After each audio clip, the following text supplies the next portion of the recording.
मला थांबायचंच नाही इथं पोरीच्या मारा तुम्ही तशी. काय झालं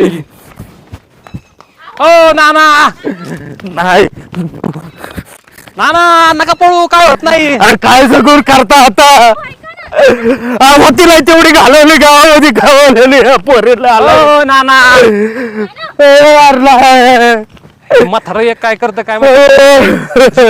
अरे बापाची काय ठेवली ना तुम्ही नाही तुमची हात काय करता तुम्ही हा काय रडायला लावलंय? बघा, नाना, काय झालं तुम्हाला रडायला. काय झालंय लाज वाटते का तुला भिकारडे. हे बघा आता चिडून काही होणार आहे तुम्ही का? इकडे या. इकडे इकडे काही उगत जीव तिने द्यायचा का आपण द्यायचा. अगं काय काय नाही केलं तुझ्यासाठी आतापर्यंत. पोरींनी जरा तरी लाज धरावर रे बापाचा विचार करत कसा नाही तुम्ही. आई नाही हिला कशी सांभाळी माझी मला माहिती. भावाला विचार तुझ्या काय काय केलं.